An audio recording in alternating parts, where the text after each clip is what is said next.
A gente está na terceira aula, tivemos uma introdução, depois começamos a ver a igreja primitiva de Atos, semana passada. Hoje a gente vai ter que continuar, mudando um pouquinho o nosso cronograma, mas a gente vai continuar focado mais na igreja primitiva de Atos ainda, tá bom? E queria saber, semana passada eu deixei uma tarefinha de casa, alguém pôde... Meu irmão assistiu, alguém pôde assistir? Boa. Vou ter toda semana, toda aula eu vou deixar uma tarefa, então comecem a criar esse hábito, tá? Caso vocês tenham perdido, depois eu mostrar a pasta do curso no Google Drive, vai ter as outras tarefas, tá? São tarefas muito agradáveis, né? Muito edificantes de se fazer, não é nada pesado para vocês. Essa aí foi uma mensagem do pastor Luiz Saião que eu deixei para vocês assistirem, que vai complementar, né, o curso. O curso é muito carregado de informação, de muitos fatos históricos. Por vezes não dá tempo de talvez ter uma palavra mais pastoral, né, uma palavra mais edificante assim, né, para nossas vidas pessoais. Então eu estou trazendo essas mensagens de outros pastores que vão complementar, né? Vão talvez suprir uma necessidade talvez mais espiritual, mantendo assim o tema, né? Mantendo ainda o tema. Então o Saião ele fala por que mudaram a igreja original, e ele vai discorrer. A gente vai falar um pouquinho também sobre isso hoje.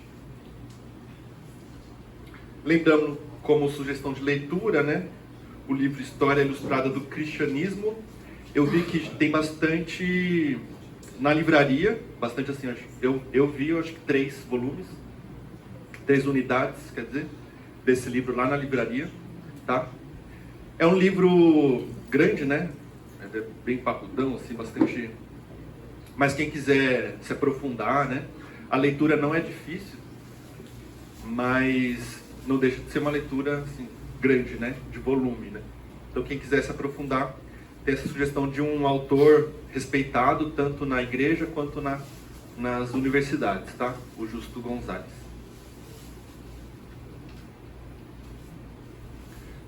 Então vamos orar para dar início? Senhor Deus, queremos agradecer que o Senhor nos reúne nesse domingo para mais uma aula, tantas outras aulas aqui, cursos acontecendo. O Senhor venha nos abençoar com a Tua sabedoria, direção e conduzindo, Pai, nessa manhã, abençoando também os corações, mentes de quem está aqui aprendendo. Venha abençoar, Deus. Oramos em nome de Jesus. Amém. Teve 2 irmãos que trouxeram dúvidas para mim, eu vou respondê-las brevemente, tá?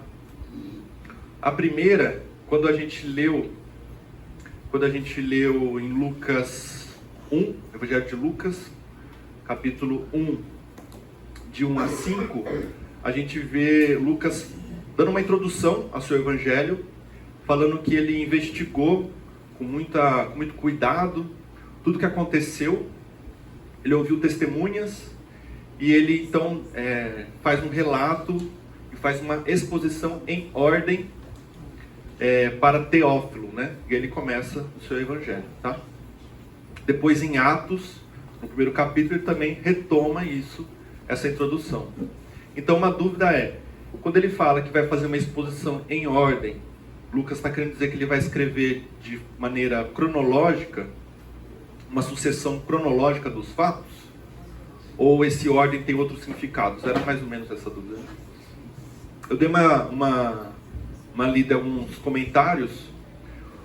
O comentarista, o teólogo Joel Green, ele parece trazer a resposta mais assim completa. Ele vai falar que primeiro ordem, essa palavra ordem utilizada ali, ela quer dizer exatamente um após o outro. Também quer dizer sucessivamente, tá? Ela vai aparecer em outras passagens no Novo Testamento e querendo dizer isso, um após o outro, tá? Mas aqui, quando Lucas usa, não necessariamente ele está querendo dizer que as coisas são cronologicamente uma após a outra, tá? Esse ordem usado por Lucas é mais uma palavra como um instrumento de persuasão. Então ele vai pegar, depois de ter ouvido e analisado, estudado todos os fatos, ele vai dispor os eventos, dispor os fatos, visando um efeito no interlocutor, né? Visando um efeito no ouvinte, de quem vai estar recebendo ali. Esse efeito é de maior compreensão da verdade que ele quer mostrar ali, tá? Então, não necessariamente ele está usando a cronologia como objetivo maior ali, tá? O objetivo maior é trazer uma compreensão da verdade, e ele vai dispor esses eventos numa ordem visando isso. Em Atos 11:4, ele usa essa palavra quando ele fala que Pedro começa a pregar, expondo também em ordem. E aí ele começa a pregação de Pedro. E o comentarista fala que quando a gente vê a pregação de Pedro ali, não necessariamente aquilo também está numa cronologia, tá? Então a ideia de ordem é que pela disposição dos eventos, vamos iluminá-los da forma mais vívida possível, tá? E ele usa essa expressão ordem persuasiva, tá? A ideia de eu vou trazer ordem para te trazer clareza, para te trazer convencimento. De fato, a história ali, quem viveu o tempo de Jesus ali, são muitos fatos, né? Aconteceu muita coisa. Eu fiquei imaginando, imagine hoje você tentar explicar a guerra do Oriente Médio, a guerra de Israel, para uma pessoa que totalmente leiga. Talvez você explicar de maneira um fato após o outro na sua cronologia exata, não vai trazer clareza desejada, tá? Às vezes você pode explicar mudando algumas coisas em ordem, afinal tem coisas que acontecem ao mesmo tempo, tá? É uma complexidade de fatos, de personagens. Então você coloca em ordem, mas não necessariamente cronológica, mas em ordem visando uma compreensão do interlocutor, tá? Então é isso que eu entendi sobre ordem. Ficou claro? Claro? Ficou em ordem. Ficou em ordem. Apesar disso, o livro de Atos parece ter uma ordem cronológica também, né? Isso não exclui isso. Só, porque claro. Ainda fica uma segunda, a réplica da tréplica, né? Uhum. Não é essa a ideia. A ideia é que os fatos históricos, como você faz esses eventos que você Linha do coloca, tempo? Linha do tempo, não, essa parte antes e depois. O que vem antes e o que vem depois. Ajuda a gente a olhar como são os fatos, onde que nós estamos, né? Normalmente quando se vai pregar também se faz uma orientação nesse sentido, de colocar. Então eu não vejo assim, desculpa a pesquisa e tal, mas eu não vejo que atrapalha a ordem dos fatos. Se o historiador narrar pela ordem, ele espanca muita contradição que se coloca muitas vezes quando você coloca a ordem dos fatos. Foi essa exatamente a minha pergunta. Se eu poderia colocar o livro de Lucas e colocar todos os evangelhos ali na ordem que Lucas tinha montado. Essa era mais, se o mosaico que eu estivesse montando, eu poderia ir encaixando as peças dos outros evangelistas, né? Ali, Mateus, Marcos, Lucas. Bom, essa era a ideia. Mas era só para dar a grandeza de como isso é importante para a gente na história, né? Na sequência dos fatos, para a gente entender o que aconteceu em determinados momentos da igreja. Mas era só isso. Então tá ótimo. Mas em Atos parece ter bastante ordem mesmo cronológica, porém, por exemplo, assim, alguns momentos não necessariamente são cronológicos. Pensando ali, ele tem um certo momento que ele começa a falar de Filipe. Filipe vai fala para o etíope, prega o evangelho para o etíope, depois para os samaritanos. não necessariamente aquilo foi antes, depois do que ele está falando ali, né? Do que aparece antes, do que aparece depois.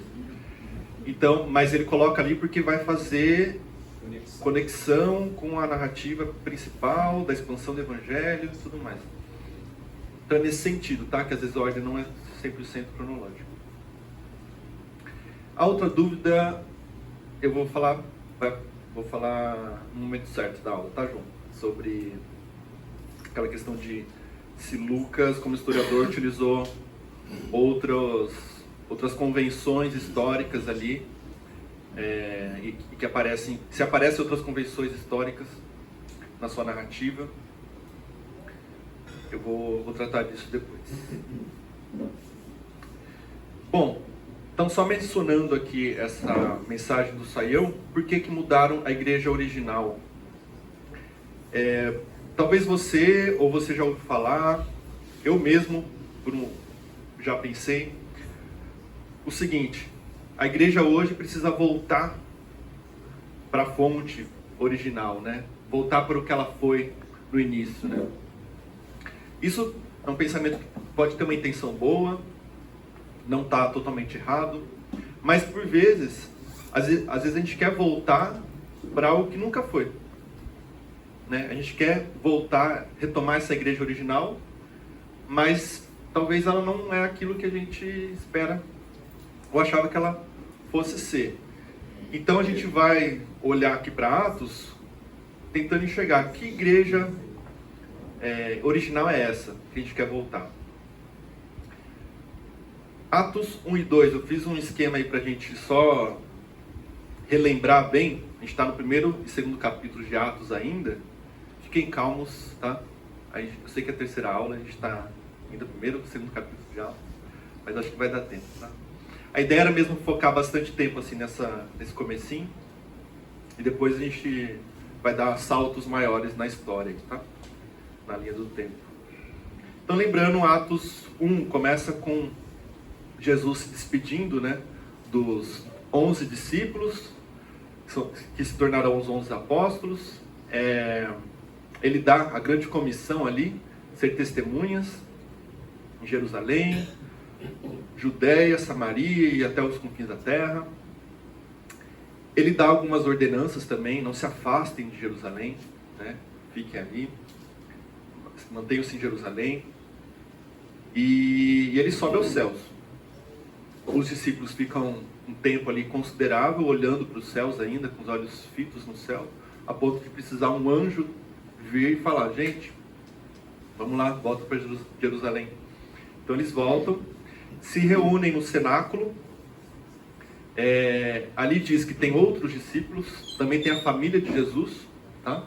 A gente começa a ver que, já apontando ali, que tem um irmão de Jesus que passou a segui-lo, né? Vai se tornar o Tiago, vai se tornar líder da igreja de Jerusalém. E ali Lucas fala que tem 120 pessoas juntas, tá? E eles têm uma primeira missão ali, uma primeira decisão, o primeiro problema a resolver, que é se decidir por quem vai tomar o lugar de Judas Iscariotes. Em seguida, Atos 2 começa que eles falam que eles estavam reunidos todos no mesmo lugar. Não necessariamente eles estavam no mesmo lugar que eles estão em Atos 1, mas eles estavam no mesmo lugar juntos. Falam que eles estavam numa casa, tá? Alguns teólogos vão dizer que essa casa é a casa da mãe de João Marcos, tá? Marcos que escreve o Evangelho, tá? Porque tem mais 3 referências em Atos sobre essa casa, e pode ser a casa da mãe de Marcos. Tinha que ser uma casa grande, para caber bastante gente. Possivelmente são as mesmas 120 pessoas que ele fala em Atos 1, agora também estão de novo em Atos 2. E o que acontece aqui é o marco do início da igreja, que é o derramamento do Espírito Santo, né? A descida do Espírito Santo, o cumprimento de uma promessa de muito tempo atrás. No Antigo Testamento já se tem essa promessa, tá? Bom, o Espírito Santo desce, eles começam a falar em outras línguas e passam a se entender, afinal tem gente ali de outras nações. as pessoas são atraídas tanto pelo barulho, que o texto fala que o Espírito Santo fez, e por toda aquela confusão, né, entre aspas, confusão aparente, a ponto de dessas pessoas falarem: esses homens estão bêbados, né? O que está acontecendo? Eles estão bêbados. E Pedro então explica o que está acontecendo. Então, a partir de Joel, o texto de Joel, ele começa a pregar até chegar na mensagem de Jesus, né? E o texto diz que ali tinha pessoas de diversas regiões, diversos povos, nações. A gente vai ter um foco bem específico nessa passagem hoje. Mas ao final essas pessoas falam: Pedro, o que a gente vai fazer então? Depois de ouvir tudo isso, o que a gente vai fazer? E Pedro fala: se arrependam,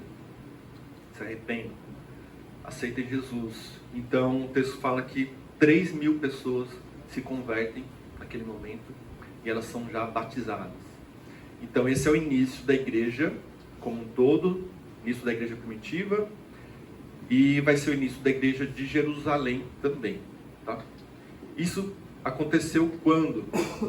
A gente viu semana passada, né, que o Pentecostes, hoje a ideia de Pentecostes é muito evangélico, né? É da igreja pentecostal, está muito relacionado ao Espírito Santo, mas até aquela época não tinha nenhuma dessas relações, tá? Era uma festa judaica que eles deviam fazer uma peregrinação, tá, para Jerusalém, em obediência, né, a um texto do Antigo Testamento. E o Pentecostes acontece justamente 50 dias após a Páscoa, que hoje a gente comemora a crucificação e ressurreição. Na época era outra festa judaica. Então 50 dias após a Páscoa, a ressurreição, ocorreu a descida do Espírito Santo. Onde aconteceu, né? A gente viu até com vídeos, né, imagens semana passada, onde podia ter sido esse encontro, né, dos discípulos e também a descida do Espírito Santo. Mas o texto vai falar aqui, em Atos 2:2, que o Espírito Santo encheu toda a casa onde estavam sentados. Assim, quando se fez ouvir aquela voz, afluiu a multidão. Então começa a imaginar aí, né? Eles estavam numa casa, chega uma multidão, e o texto em 2:41 diz que 3.000 pessoas foram acrescentadas, né, à igreja. Então, possivelmente, assim, dada a logística, os estudiosos vão falar que essa casa era uma casa grande, próxima ao templo, tá? E depois, no momento ali da pregação de Pedro, eles tiveram que mudar de lugar. Então começaram a pregar ali na área do templo, ou até numa área como se fosse um campo, um descampado que tem ali perto, tem até hoje, que caberia essa multidão, tá?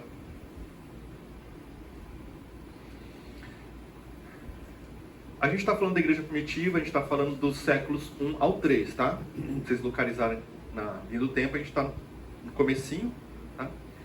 Mas para fins didáticos, a igreja primitiva está localizada nos séculos 1 ao 3. Agora a gente está na primeira semana, tá? Primeira semana da igreja. E a igreja primitiva, ela pode se dividir em 3 categorias. A igreja de Jerusalém, tá? Que é essa que está começando agora. A gente vai também, a partir da carta de Tiago, a gente vai ver que Tiago se torna o líder, pastor ali, principal da igreja de Jerusalém. Não tinha esse termo pastor ainda, tá? Aquele bispo que fala aí. O termo, na época, mais usado era bispo, tá? Vai ficar um bom tempo sendo usado esse termo de bispo, tá? Que seria o pastor, né? O pastor líder das igrejas. Apóstolos são os 12, e Paulo vai ser considerado apóstolo também. E aí, dentro da igreja ali vai ter o bispo, que seria o pastor principal, e os diáconos ou presbíteros, que são os líderes abaixo ali, né, para apoiar e servir a igreja local. Essa situação vem um pouco depois, então, da igreja já está consolidada, né? Já no início eles começaram. Já no início já você tem, porque nas cartas de Paulo fala muito, né, de presbíteros, bispos, fala assim. A gente tem, além da igreja de Jerusalém, a igreja nas cidades dos judeus convertidos, vou explicar daqui a pouquinho, e as igrejas nas cidades dos gentios convertidos, tá? Hoje a gente vai falar bem da igreja de Jerusalém e também falar mais dessa igreja nas cidades dos judeus convertidos. Dos gentios começa a semana que vem a se tratar disso. Olha que interessante o que o Justo Gonzalez, né, o historiador, fala. O livro de Atos dá a entender que houve, desde os inícios, uma forte igreja em Jerusalém. Mas depois dos primeiros capítulos, esse mesmo livro diz muito pouco acerca dessa comunidade original. Por quê? Porque o propósito do autor de Atos não é escrever toda uma história da igreja, mas antes mostrar como, por obra do Espírito Santo, a nova fé foi se estendendo até chegar à capital do Império. Tá? Se você reparar, o texto de Atos acaba em Roma. Tá? Onde se reunia a igreja de Jerusalém. A gente viu semana passada também. São vários possíveis lugares, né? A gente tem os discípulos no começo no cenáculo, que é aquele piso superior que algumas casas tinham, que cabia bastante gente, né? A gente tem as próprias casas, sendo locais, tá, de reunião, mas as casas, nesse princípio, sendo muito mais um lugar de comunhão social, né? Momento de refeição, de ter essa socialização dos membros. E o tempo de culto mesmo, de ensino, de adoração, se dava no templo. A gente tem essa referência do pórtico de Salomão, também ali em Atos 5, que é uma região, uma porta ali, uma varanda do templo.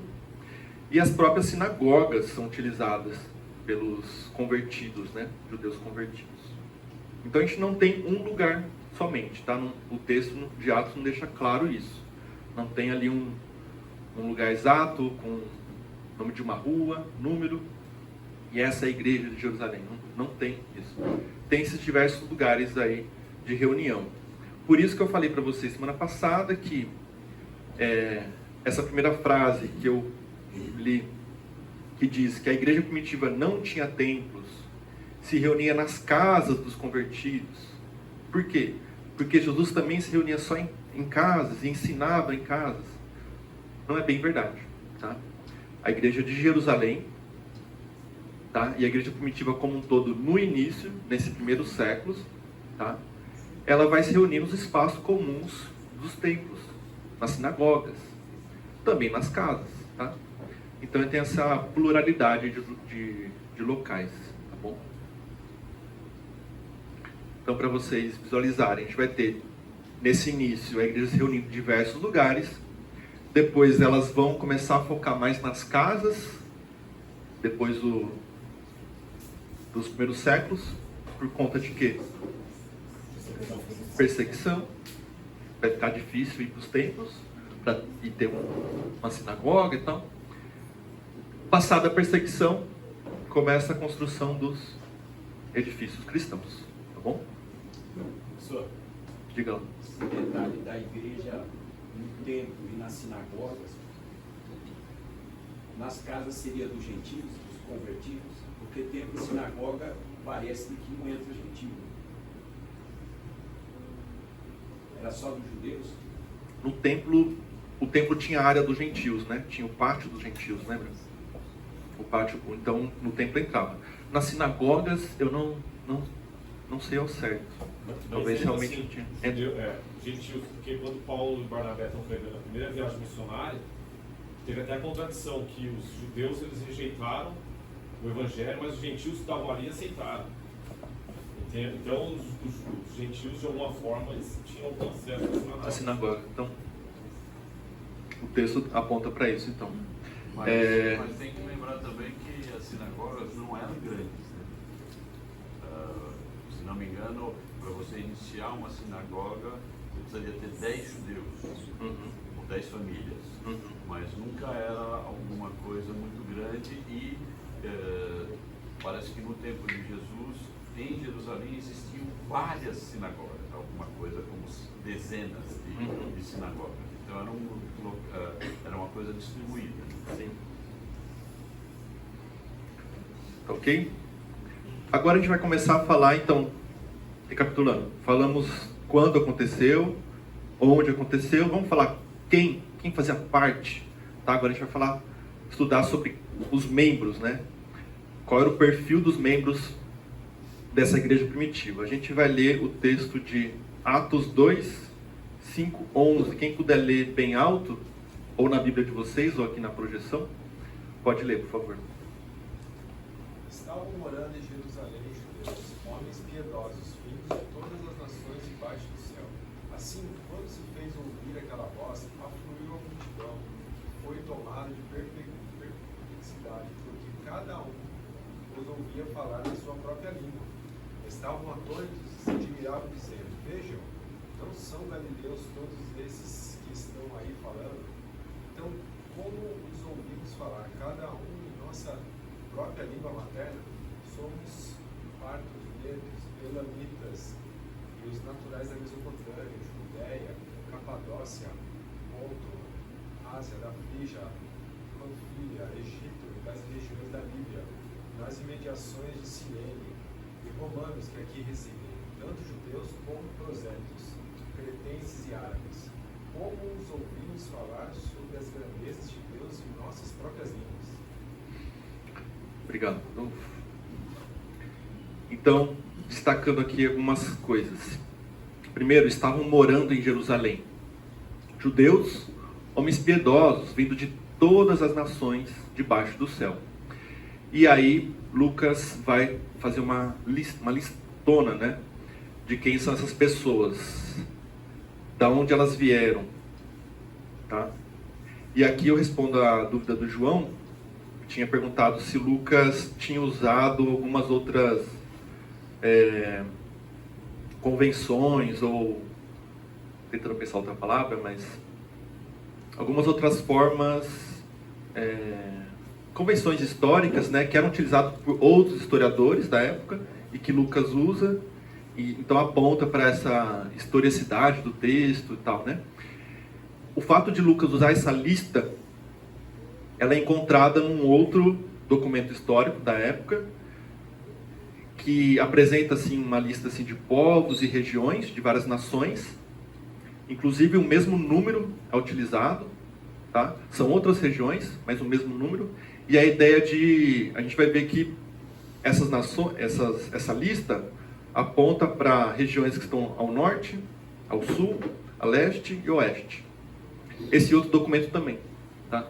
Então, uma evidência de que Lucas também usa aí uma forma muito comum de historiadores, né, escrever uma lista de povos e tal. Nessa passagem, a gente vê que ele fala que tinham judeus dispersos morando em Jerusalém. O que quer dizer isso? Desculpa. Ele fala que estavam morando em Jerusalém judeus, né? O que quer dizer isso? 3 possibilidades, tá? Talvez as 3 tenham ocorrido. Não necessariamente são excludentes. Primeiro, judeus dispersos voltavam para morar em Jerusalém. Então, desde o exílio da Babilônia, lá 500 a.C., judeus foram dispersos para fora da terra ali de Canaã e tal. Então, acontecia também de judeus, passado o tempo, voltarem para morar em Jerusalém. Tá? Até hoje existe isso, né? Tem os judeus dispersos, eles falam judeus da diáspora, né? Tem muitos judeus, por exemplo, que vivem em São Paulo ou Nova York, e em certo momento da vida eles falam, agora vamos voltar para Jerusalém. Existe esse movimento até hoje. Segunda possibilidade, judeus que estavam dispersos moravam temporariamente entre o período das festas da Páscoa e de Pentecostes. Então lembra que eles têm que voltar. Acho que eu vou trazer o texto aqui já. Texto de Deuteronômio. 3 vezes por ano, todos os homens israelitas devem apresentar-se diante do Senhor, seu Deus, no lugar que ele escolher. na festa dos pães sem fermento, na festa das semanas e na festa dos tabernáculos. Então Deus tinha dado essa ordem que os homens de Israel tinham que voltar. Eles voltavam, como costume, para o templo, para Jerusalém, 3 vezes ao ano. A festa da Páscoa e a festa de Pentecostes, pães sem fermento, festa das semanas, né, são outros nomes, elas têm um tempo muito curto entre elas, né? Quanto tempo? 50 dias. E viajar naquela época, naquela terra, não é coisa mais fácil, né? Como é hoje, né? Então, era muito comum os judeus ficarem morando temporariamente em Jerusalém. Então, talvez, quando Lucas fala, estavam morando em Jerusalém judeus, vindo de todas as nações, talvez seja isso, tá? Gente passando essa temporada aí entre festas. Ou também ele está querendo dizer que judeus vieram para o dia de Pentecostes, judeus dispersos vindo para Pentecostes. Vinham só os homens? A ordem de Deus é todos os homens, mas era comum também, como Lucas fala no Evangelho de Lucas, olha aqui, todos os anos os pais de Jesus iam para Jerusalém na festa da Páscoa. Quando ele atingiu os 12 anos, foram a Jerusalém, segundo o costume da festa. Então a família toda ia. Não era só os homens, né? Acabava que toda a família ia. Ok? Qual que é essa lista que Lucas traz aí em Atos? Ele faz duas categorias. Primeiro é o de povos. Ele fala dos partos, dos medos, elamitas, romanos, cretenses e árabes. E ele também trata de regiões, tá? Mesopotâmia, Judéia, Capadócia, Ponto, Ásia, Frígia, Panfilha, Egito, Líbia e Cirene. Onde está isso, Lucas? Olha esse mapa. As palavras estão em inglês, mas é facinho vocês lerem e entender a tradução, tá? Então, ao centro, Jerusalém, Espírito Santo descendo, vindo pessoas, judeus de todas as regiões. Aqui onde está a Partia, Medos, Mesopotâmia, Elã, aqui Arábia, tá? Capadócia, região norte ali, Panfilha, lá para oeste, Roma, tá? E o sul seria essa região aqui, né? Arábia, Egito, norte da África, tá? Eu trouxe esse outro mapa, que ele tem um mapa atual, né? E com as referências de Lucas, para a gente também se localizar pensando na geografia de hoje, né? Então veja, Roma continua sendo na Itália, né? Não mudou. Mas aqui a Turquia, né? Quando ele fala Capadócia, Ponto, Ásia, Frígia, onde é isso, Lucas? É a região da Turquia hoje, né? Toda a região da Turquia. Onde que estão os partos, os medos, os elamitas? Região do Irã, Iraque, Armênia, tá? Mesopotâmia e Iraque, tá? Arábia, continua a região aqui da Arábia, tá bom? Aqui continua, aqui é Egito, né? Acaba aqui toda essa região aqui. Hoje é Egito. Eu também fiz essa lista para vocês, ó. Partos hoje é Irã, Medos também é Irã, Elamitas também é Irã. Cretenses é a ilha de Creta, Árabes está na Arábia Saudita, Mesopotâmia e Iraque, Judéia é toda a região de Israel, mas também Síria e Palestina, tá? Você olha a Judéia, Jerusalém, ali você vai para cima, vai para o norte. Palestina, Síria. Capadócia seria o centro da Turquia, Ponto é o norte, Ásia, oeste, região de Éfeso. A Frígia e Panfilha é sul da Turquia. Egito é o norte da África, Líbia também. E os romanos que eles referem seria a Itália. Tá ok? Se localizaram. Deu para ver. O que ele...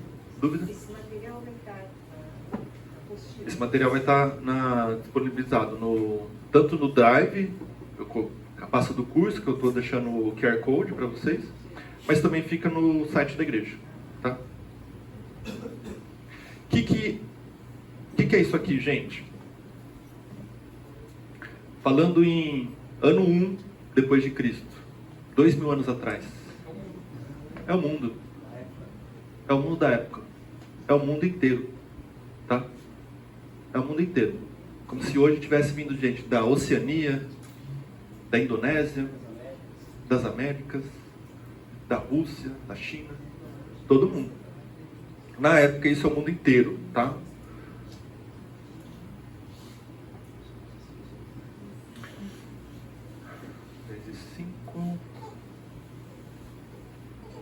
Eu vou trazer algumas referências aqui. A região da Partia, Média, Elã e Mesopotâmia, como a gente viu, está ali a leste do Eufrates, né? Hoje é o Irã. Eles falavam aramaico, tá? É a terra da primeira diáspora, tá? Aconteceu, Israel foi exilado pelos assírios, séculos 8, 7 a.C., isso está lá em 2 Reis, e as tribos do norte de Israel foram dispersas, foram para essa região, tá? Da Partia, da Média, de Elã. Cerca de dezenas ou centenas de milhares. A Judéia poderia abranger tanto a fronteira com o Egito até o Eufrates, explicando a ausência da Síria na lista. Porque o Lucas ele não fala Síria, né? Mas poderia abranger sim a Síria. Há evidência de grandes comunidades judaicas na Capadócia, toda ali a região da Turquia. Olha essa referência de um documento histórico do século I, Filo de Alexandria, que era um filósofo judeu. Ele fala: os judeus eram extremamente numerosos em cada cidade da Ásia e da Síria. Muitos judeus dispersos. Antioquio III fala, trouxe 2.000 famílias judias da Babilônia e mandou para Lídia e Frígia, por volta de 200 anos antes de Cristo. Então tem famílias ali judias na região ali da Turquia há muito tempo. Essas famílias vão se multiplicando, vão crescendo na região. Judeus estavam presentes no Egito desde o século VI a.C., tá? Segundo o Filo de Alexandria, Alexandria é a cidade, a capital do Egito, Alexandria de Egito, na época. Fala que tinha 5 bairros, 5 grandes bairros. 2 deles eram habitados por judeus. Toda a cidade de Alexandria tinha cerca de 1 milhão de pessoas. E 200.000 judeus moravam lá. É gente. E a lista termina com menções aos cretenses e árabes, provavelmente se referindo aos nabateus, cujo reino estava em seu auge sobre os aretas. E aqui vou trazer uma relação de quantas pessoas são, para a gente ter uma visão assim, né, bem prática de quantas pessoas estão ali dispersas, né, quantos judeus estão dispersos em toda essa região. E a gente vai ter uma estimativa de quantas pessoas estavam em Jerusalém no dia de Pentecostes e quantas pessoas estavam ouvindo Pedro. Tá? A região da Pérsia, né, que seria toda aquela região, Partos, Medos, Elã, 1 milhão de judeus, estimativa. Em Roma, quantos judeus? De 40 a 60 mil judeus, 6% da cidade. Alexandria do Egito, 200.000 judeus. A estimativa era que 5 milhões de judeus estavam fora da região da Judéia. Tá? Então, ao todo, dispersos, 5 milhões de judeus. Tem uma referência falando que nos tempos de Jesus havia mais judeus fora da Palestina do que dentro. Tá? População, 2 minutinhos já libero. População temporária de judeus em Jerusalém. Durante as festas de peregrinação, Jerusalém poderia receber até 1 milhão de judeus. Isso Flávio Joséfo, historiador judeu, fala. Poderia receber até 1 milhão de judeus na época da Páscoa. Talvez no Pentecostes tinha um pouquinho menos. Estimativa de 100 mil peregrinos. Tá? Isso dobrava o tamanho da cidade. É igual Guarujá, na época no verão, né? Dobra a cidade. Então a gente pode estimar que 6 a 10 mil pessoas estavam ouvindo a pregação de Pedro. Então a gente tinha 100 mil judeus dispersos em Jerusalém, temporariamente. ouvindo Pedro, que afluiu a multidão, de 6 a 10 mil. E o Lucas fala que 3 mil se convertem. Tá? Esse é um outro documento histórico, Estrabão, seu documento de geografia, ano 7 depois de Cristo, ele fala: os judeus foram a todas as cidades, e é difícil encontrar um lugar sobre a terra que não os tenha admitido e caído sob seu controle. Falando que tem judeu em todo canto. Voltando, Lucas também fala que tinha judeus, tanto judeus como prosélitos. O que quer dizer prosélito? A palavra em si significa aquele que veio de fora, tá? Mas ela, ali, judeu prosélito, então queria dizer, era um gentil. Gentil é o termo que a Bíblia traz, que se refere a quem não é judeu. Então todo mundo que não é judeu é gentil. É quando o gentil se convertia ao judaísmo, tá? Existia muito disso. Gentios se convertendo ao judaísmo. Lembra que a gente viu judeus dispersos em várias regiões? Todas essas regiões pagãs, com seus deuses próprios. Tinha muita gente que acabava se convertendo ao judaísmo, tá? Por iniciativa própria, né? Por vontade própria mesmo.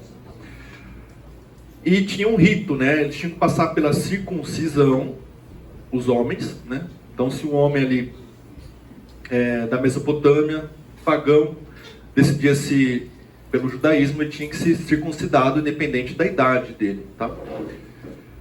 Ele passava por um batismo de purificação e ele tinha que dar uma oferta também de sacrifício. Tinha que cumprir todo esse rito.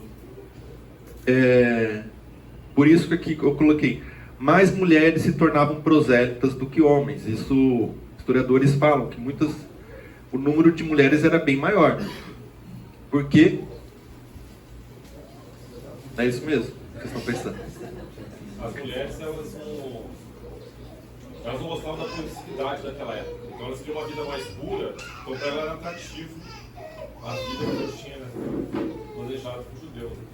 Falou da questão da mulher não querer aquela promiscuidade da vida pagã, né? Mas tem um elemento aqui da circuncisão também, tá? Homem, era mais difícil para o homem, né? Tinha que passar pela circuncisão. As mulheres, obviamente, não. Lucas também fala de alguns prosélitos em outras passagens. Atos 6,5, ele fala do Nicolau, prosélito de Antioquia, tá? Antioquia está mais ao norte, ali, Antioquia fica na Síria, tá? Ao norte de Jerusalém. E Atos 13 fala: muitos judeus e prosélitos devotos seguiram Paulo e Barnabé. Então, mais à frente, no momento ali de expansão do evangelho com Paulo, não só judeus, mas prosélitos. Então, o pagão, o gentil, convertido ao judaísmo e depois convertido ao Cristo. Tá?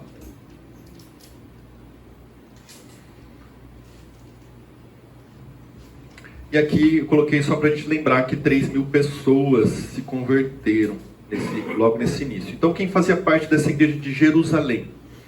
Apóstolos, né, os líderes, discípulos, seguidores. O primeiro número que Lucas traz é 120 pessoas, a própria família de Jesus. E a gente tem uma outra informação em Atos 6:7. A palavra de Deus crescia em Jerusalém, o número dos discípulos aumentava. Também um grande grupo de sacerdotes obedecia a fé. Então olha só, sacerdotes judeus seguindo a Cristo, decidindo por Cristo, tá? 2 observações. Primeiro, que essa lista que Lucas traz parece destacar as principais comunidades da diáspora judaica, indicando uma abrangência universal do evangelho, tá? Indicando ali que gente do mundo todo veio receber a mensagem do evangelho, representantes de diversas nações recebendo a mensagem do evangelho. Segundo, os judeus convertidos que passavam um tempo em Jerusalém para a festa, tiveram que voltar para sua cidade de origem. E o que isso aponta para nós? Uma primeira expansão do evangelho para fora de Jerusalém. novas igrejas fora da Judéia podem ter se originado de alguns desses visitantes que levaram o evangelho para casa após o Pentecostes. Mas espera lá, então, o evangelho não é levado para as outras nações através das missões, através de Paulo? Não só, e nem foi o primeiro movimento. O primeiro movimento é o que os historiadores chamam de expansão endógena. Então é o convertido voltando para sua terra e levando Cristo para sua casa, para sua vizinhança. Ele mesmo expandindo o evangelho, tá? Sem necessidade de um missionário, né? Sem necessidade de Paulo. Ok? Então, a primeira expansão é essa, gente. Eles voltando para sua terra e levando a nova mensagem do evangelho. Então, resumindo, a igreja em Jerusalém, nos primeiros anos, ela tinha os judeus convertidos, se reunindo ali no templo, sinagogas e casas.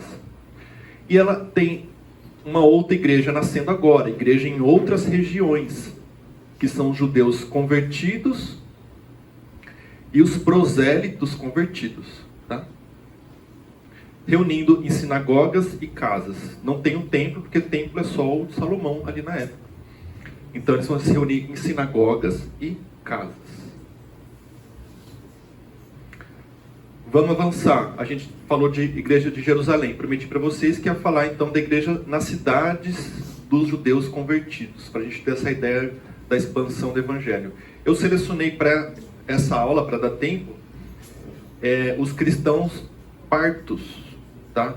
Os novos cristãos partos que Lucas fala, Atos 2:9. Então vieram partos ali no dia de Pentecostes, eles ouviram, se converteram e estão voltando para suas terras. Onde está a Partia, né? Essa região ali que hoje é o Irã, mais ou menos aqui o Irã, se eu não estou ruim de geografia, mas antes a gente tinha o Império Parto, tá? Que ele era bem maior. Esse mapa compara o Império Romano com o Império Parto. Ó, veja a extensão dele. A gente tem Jerusalém, mais ou menos aqui, né? Gaza está aqui. E aqui essa região a leste do Império Parta. Qual que é bem rapidinho, tá? Qual que é a história dos partos, né? Eles vêm, é um povo que vivia ao sul do Mar Cáspio. E essa região chamava região Partia, né? Na verdade, é o nordeste do Irã.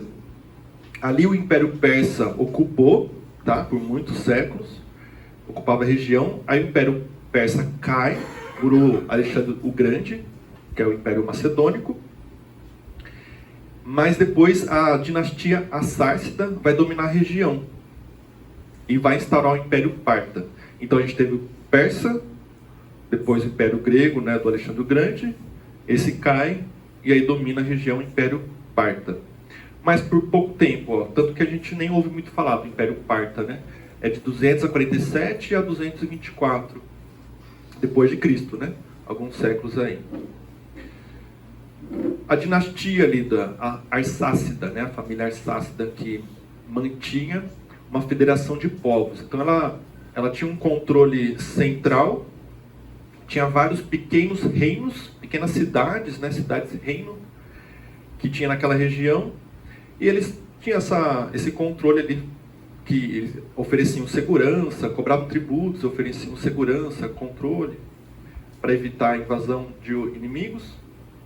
Eles cobravam tributos, mantinham ordem e segurança, falavam o siríaco, originalmente, né, o idioma siríaco, o grego, porque Alexandre o Grande passou por ali, o Império Macedônico passou por ali. Então também tinha essa influência grega e do helenismo, tá?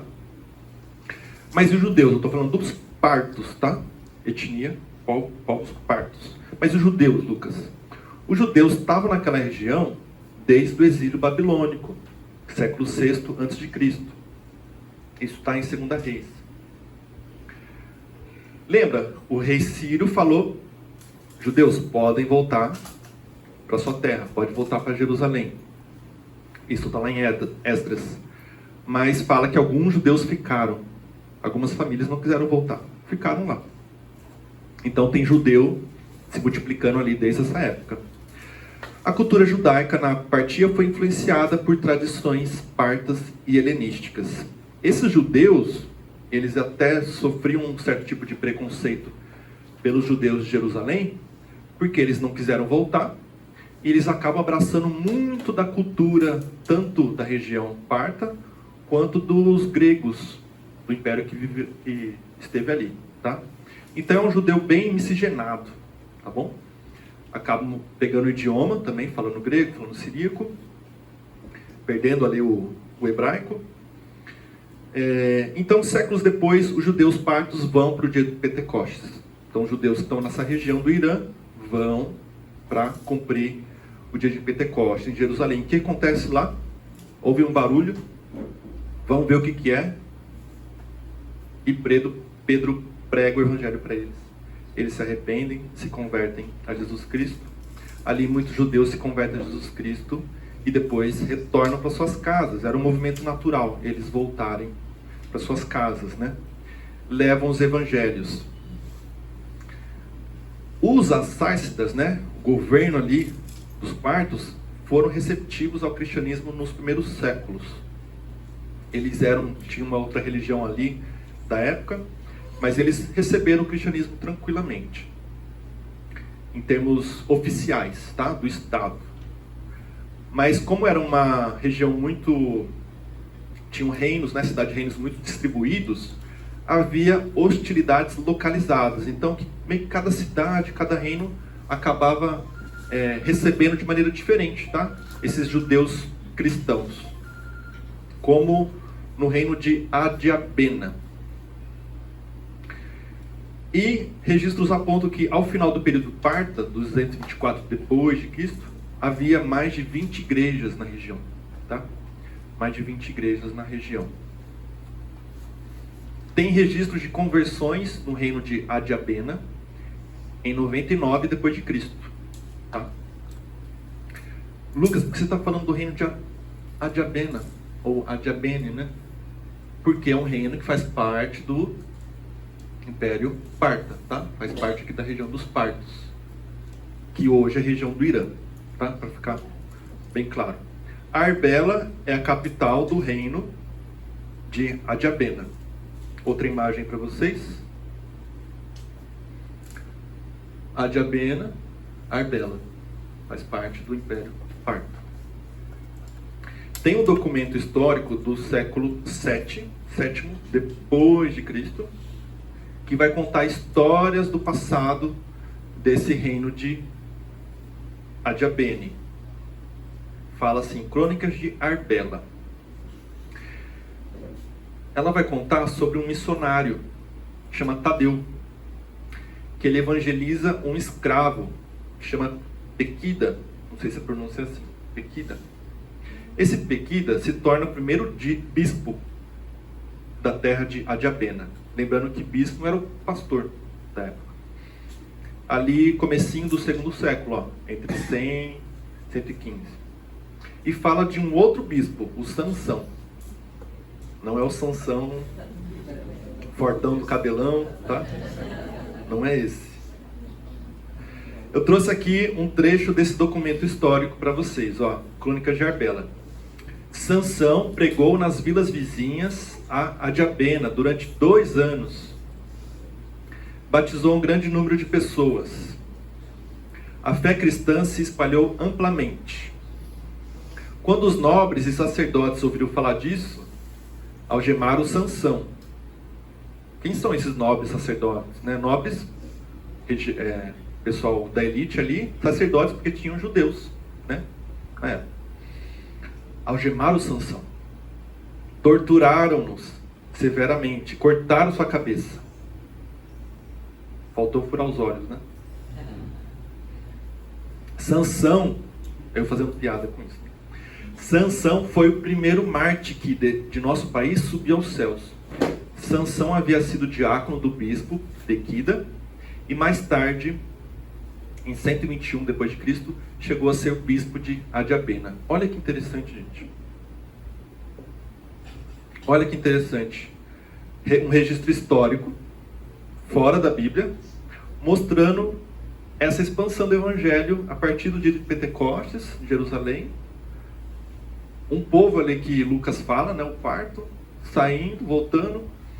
Essa região recebeu o cristianismo, chegou ao Pequida, que se tornou um bispo, e depois o diácono dele, né, o discípulo dele, se torna o Sansão e vira um outro bispo, né? Esse Sansão prega o evangelho por 2 anos, depois é torturado, se torna o primeiro mártir ali da região.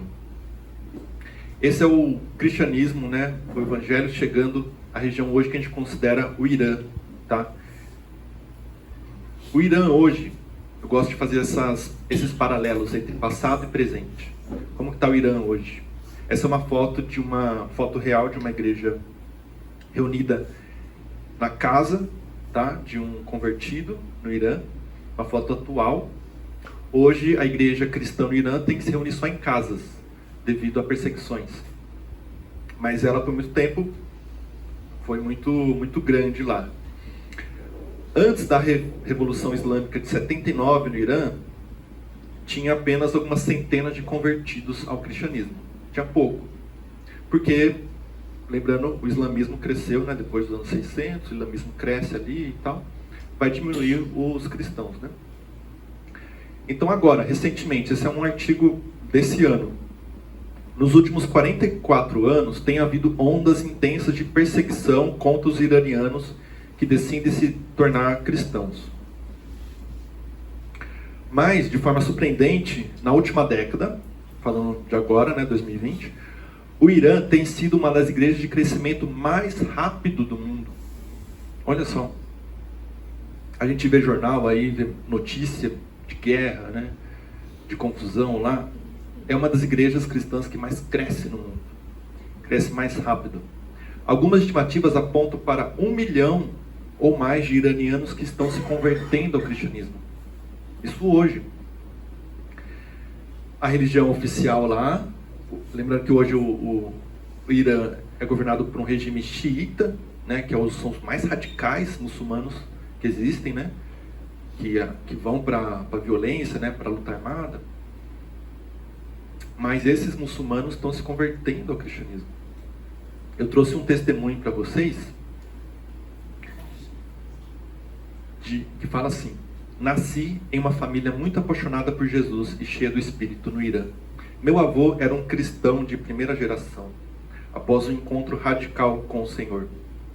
Quando você vai ler sobre o crescimento de cristãos em países muçulmanos, é impressionante que a maioria dos testemunhos falam de encontros com o Senhor Jesus através de sonhos. Muitos muçulmanos sonhando com Jesus Cristo. E aí eles acordam e começam a ir atrás. Preciso ler sobre Jesus, como perguntam e se convertem.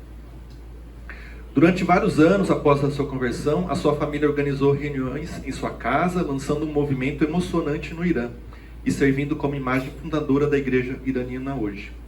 Na verdade, ela cresceu até um ponto muito parecido com a primeira igreja em Atos, onde as pessoas estavam do lado de fora de suas casas lotadas, forçando-se pelas janelas abertas, desesperadas para ouvir a mensagem, eventualmente precisando se mudar para acomodar a multidão crescente. Que interessante, gente, que maravilhoso, né? A gente vê que Deus promete esse evangelho chegando a todas as nações desde o Antigo Testamento, né? Trouxe 3 passagens aqui. Em Isaías: farei luz para os gentios e você levará minha salvação aos confins da terra. Confins da terra não só está em Atos, né? Está lá em Isaías também. Em ti serão benditas todas as famílias da terra. Para quem que Deus falou isso? Abraão. E Deus fala para Israel: vocês são um reino sacerdotal. O que quer dizer isso? Não ouvi, pode falar mais alto. Que eles vão ministrar para outros povos. É um reino que serve para ministrar para outros povos. Eles têm uma função de ser intermediadores, né? É um meio. O sacerdote ligava o homem a Deus, né? A ideia dele. O sacerdote liga o homem a Deus. O povo de Israel liga os outros povos a Deus. Então Israel não é um povo exclusivo, o queridinho. É sim o povo de Deus. Deus o chama povo dele, mas com uma missão, né? com uma vocação. E a gente vê desde ali de Atos isso se cumprindo, chegando a outras nações. Tá? E eu trouxe aqui um exemplo que a gente ouve falar pouco, né? A igreja no Irã. Não é cheio de muçulmano lá? É. Mas é onde mais está crescendo, mais rápido está crescendo o cristianismo hoje. Já aponta para 1 milhão de cristãos. Algum comentário, alguma dúvida? Eu vou partir aqui para outro tópico.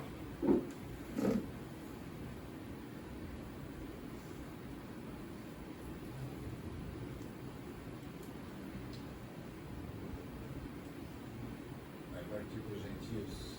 Ainda não, Isaac. Isaac perguntou assim, já partir para os gentios. Vocês estão ansiosos pelos gentios? Vai chegar, vai chegar e vai ser legal. Então, quem fazia parte da igreja de Jerusalém, a gente já viu, apóstolos, discípulos, famílias, sacerdotes, religiosos, né? Lembra que Nicodemos chega para Jesus à noite, né? Mas o texto fala que Nicodemos é um dos principais dos judeus, né? E ele, a princípio parece que ele se converte, né? Depois lá para frente ele vai chegar, vai participar ali após a morte de Jesus, né? Ele aparece novamente. Eu quero falar agora da diversidade da igreja primitiva, né? Lembra que eu falei lá no início que a gente tem, e o Saião fala, né, sobre por que mudaram a igreja original, por que a gente precisa voltar para a igreja original, e a gente precisa retomar, né, o que está ali na fonte, os propósitos, no fundamento que Deus estabelece para a sua igreja. Mas em termos aparentes, né, em termos de aparência da igreja, às vezes a gente se confunde, a gente tem alguns mitos sobre a igreja e a gente quer voltar para algo que não foi. Então a gente vai falar da diversidade da igreja. A igreja, desde quando Jesus está chamando os seus discípulos, ele já convoca e monta ali um perfil de pessoas muito plural, muito diferente entre si. A gente tem pelo menos 3 perfis ali. A gente tem os perfis dos pescadores, Pedro, André, Tiago e João, são os pescadores, são pecadores também, né? Mas são pescadores. A gente tem o Mateus, que é o publicano. A gente tem o Simão, o zelote. A gente vai gastar poucos minutinhos só para a gente ver aqui a diferença entre eles, tá? Bom, pescadores na época eram pessoas muito simples, né? A gente tem uns textos, Atos 2,7, que fala, os judeus ali falando assim, não são galileus, todos esses aí que estão falando? Então, os judeus de Jerusalém, a liderança, falando de Pedro, de outros ali, vocês não são galileus? Galileia é aquela região bem para norte, né? Bem longe de Jerusalém, considerada pessoal mais simples, longe ali da cultura que tinha ali em Jerusalém. Eles falam também em Atos 4. Ao verem a ousadia de Pedro e João, sabendo que eram homens iletrados e incultos, ficaram admirados. Não eram homens que foram ensinados na escola de Jerusalém, né, criados para ser mestres. Não. Mas aprenderam com o principal mestre, né? Jesus. Mas para a cultura ali da época eles são incultos, né? Então a gente tem um perfil de gente simples. Segundo, Mateus, um publicano. Em Lucas fala, depois disso, Jesus saiu e viu um publicano chamado Levi. Levi se refere à tribo de Levi, que a gente entende pelo Antigo Testamento, pelo Pentateuco, que é uma tribo separada para cuidar do templo, das coisas de Deus, em termos assim, da administração, né? Das coisas religiosas ali de templo e tal, né? Então, Mateus, por ser da tribo de Levi, obrigatoriamente foi criado, educado para ser alguém para trabalhar no culto ao Senhor, no templo, tá? O que ele decide, Mateus? Decide trabalhar para Roma, o império que invade, que oprime o judeu. E ele vira um coletor de impostos. Os judeus viam os publicanos, é esse termo, né? Publicanos ou cobrador de impostos, é o mesmo, como traidores por colaborar com o Império Romano. Era uma deslealdade à nação. Mateus com certeza foi expulso de casa. Tem um ditado da época que falava que você não deveria, um ditado judaico, né, da época, que falava que você não deveria buscar esposa na casa que tivesse um publicano. Então isso afetou toda a família de Mateus. O fato dele decidir virar um servidor público de Roma afeta toda a família, afeta os irmãos dele que não conseguem esposas, tá? Ele se torna um traidor. E a gente tem por último Simão o Zelote. Rapidamente, quem que eram os zelotes? Era um grupo rebelde a Roma. Era um grupo que considerava que Roma era o inimigo e que eles estavam dispostos a morrer de qualquer forma por isso, e eles iam para luta armada contra Roma. Então o que Jesus fez? Juntou toda essa turminha. Juntou toda essa turminha. Gente simples, pescadores, alguém que é considerado traidor dos judeus e que serve a Roma, e o outro que odeia a Roma a ponto de querer matá-los e de se sacrificar por isso.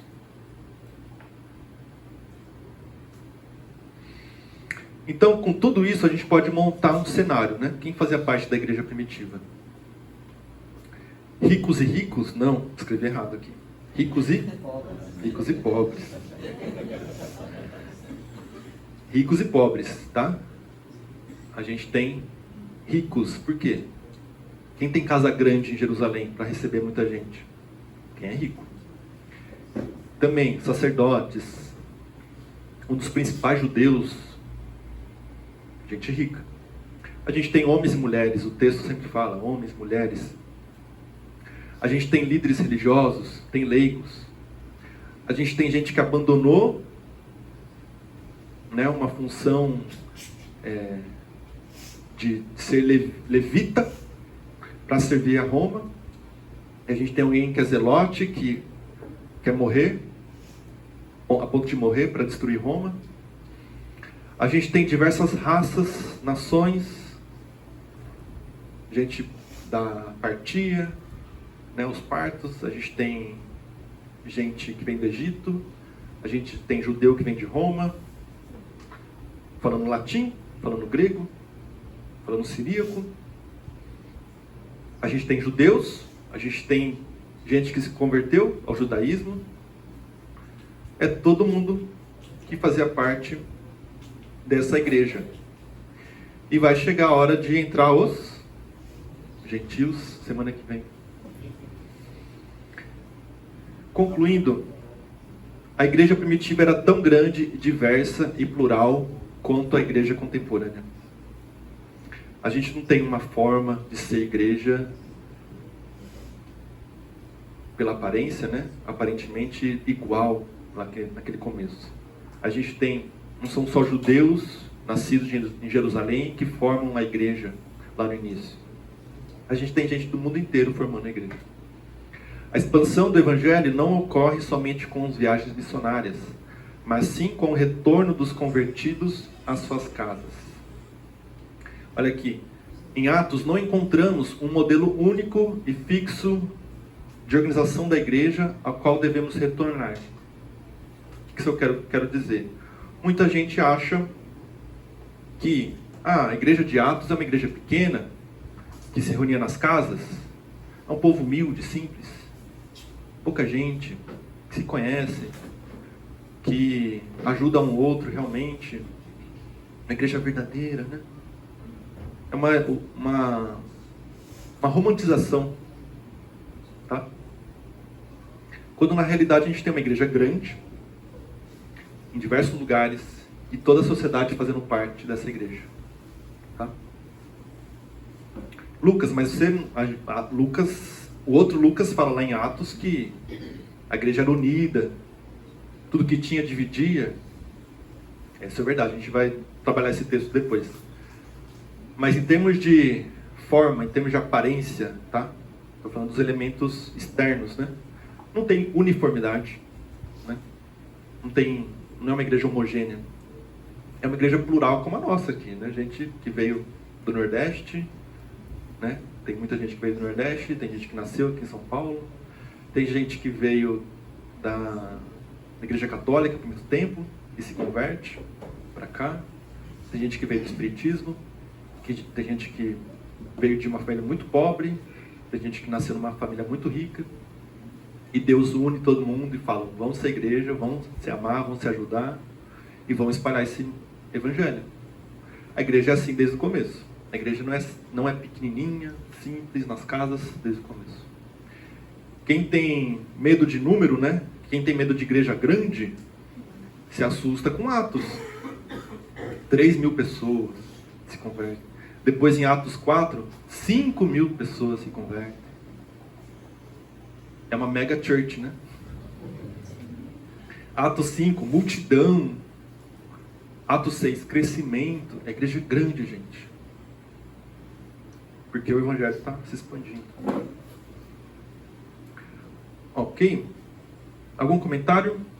Lucas, você falou que os judeus se converteram, mas antes, enquanto Jesus estava no seu ministério, ali os judeus já eram convertidos, mesmo antes de Jesus subir e a grande comissão, o arrebatamento. O Rodolfo pergunta se antes da subida de Jesus Cristo, da descida do Espírito Santo, se eles, judeus ali ouvindo Jesus, já estavam se convertendo, né? Eu creio que sim. Gente aceitando, acho que tem textos, né? Não lembro agora de cabeça, mas tem textos, gente entendendo e crendo em Jesus, né? Tem vários textos assim falando disso. Esses eram os judeus de Jerusalém. Esses eram os judeus convertidos de Jerusalém. Jesus começa o ministério dele na Galileia, lá em cima, no norte. Cafarnaum, né? Tem muita passagem em Cafarnaum, tá? Cidadezinha pequena. Depois ele vai descendo, né? Passa por Samaria, vai descendo e pregando o evangelho. E aí judeus de toda essa região, toda a Judéia, né? Vai crendo em Jesus e se convertendo. Tá? O que acontece é que depois não tem Jesus, né? Ali carne e osso na frente, mas tem o Espírito Santo habitando quem está crendo nessa palavra, né? Aquela igreja primitiva e a igreja de hoje, ela também não tinha um compromisso, não teve lá com as denominações, né? Porque com o tempo você vai vendo a interferência do homem nas igrejas, né? Que vai criando as denominações, né? Acaba gerando algumas divergências na atualidade, né? Naquele tempo não havia denominações, isso. Vai surgir depois. Exatamente, as denominações vão ser, como a gente conhece hoje, é muito mais para frente. Mas a gente pode enxergar uma certa tipo de divisão, sem conotação negativa, tá? Divisão. Uma diferença ali, né? Em que? Nas regiões. A gente tem partos, a gente tem medos, gente do Egito, gente de Roma, é gente diferente, com outros idiomas, outras culturas, que receberam a Cristo. Então, a primeira divisão, entre aspas, né, de igreja é pelas regiões. A igreja do Irã, né, é muito diferente da igreja no Egito, é muito diferente da igreja de Roma. Tá? Então tem essas diferenças. Eu acho que a igreja não nasce com uma cultura única. Não nasce. Porque é gente de todas as nações recebendo a Cristo e formando igrejas quando eles voltam. Tá? Então existe essa diferença. As denominações realmente vai ter um período mais, né, bem séculos depois que vão surgir. Lucas, mas essas diferenças também se dão com os líderes, né? Quando fala eu sou de Apolo, eu sou de Paulo, também tem Foi essa lembrando. anotação. Né? O Isaac lembrou da diferença ali em Coríntios, né? Eu sou de Paulo, eu sou de Apolo, né? Então tem diferenças ali também internas, né? Eu recebi o evangelho de Paulo, eu fui discipulado por Apolo, então realmente O embrião da denominação está ali já, né? a denominação surgindo ali, né? Os paulinos e os apolinos. E talvez a questão também étnica. Questão Eu acho que étnica. a parte da igreja que fala hebraico, vamos falar assim, e da que fala Grego, já tinha uma segmentação. Vai ter em Atos 6, a gente vai ver também isso. Vai ter essa diferença: igreja dos helenistas, né? São os gregos, igreja dos judaicos raiz, né? Vai ter essa diferença. Tenho uma dúvida, na verdade, com relação ao conteúdo.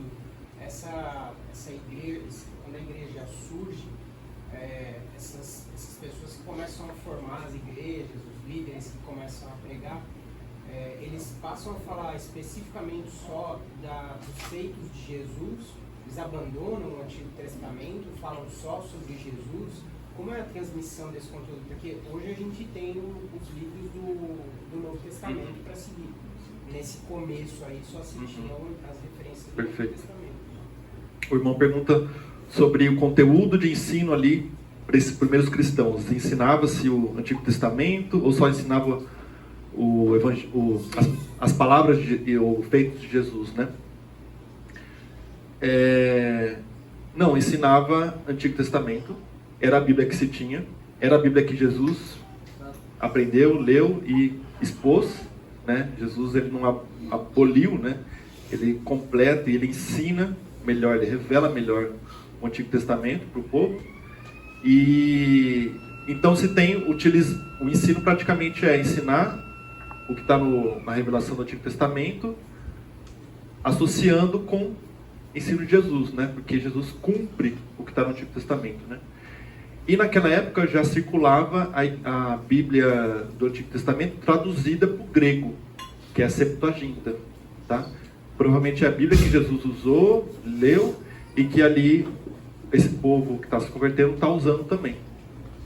E aí aos poucos vão surgindo a necessidade de também pôr no papel, né, as mensagens de Jesus. Então são feitos os evangelhos, e depois surge a necessidade de doutrinar melhor e resolver algumas questões das igrejas.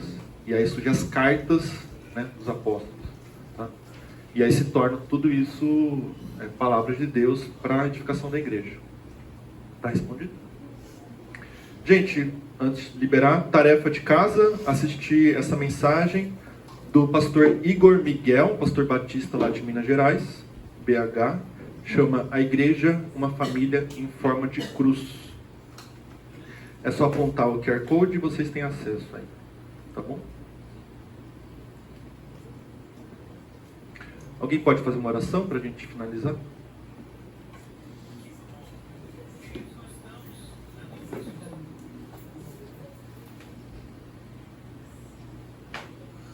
Pai, nós te agradecemos pelo tempo que passamos estudando detalhes tão importantes da tua palavra, mesmo que com a história paralela, vemos o quanto o Senhor instruiu homens para trazer o Evangelho até nós. Nós te agradecemos por isso. Podemos reviver, ó Deus, tantos fatos que não eram do nosso conhecimento, mas que vêm a brilhantar, vêm trazer riqueza, Senhor, e valor à nossa fé. Continua abençoando o professor, dirigindo também os alunos, que somos nós, na pesquisa, no interesse, para solidificarmos cada vez mais, ó Deus, a defesa daquilo que nós cremos. Em nome de Jesus.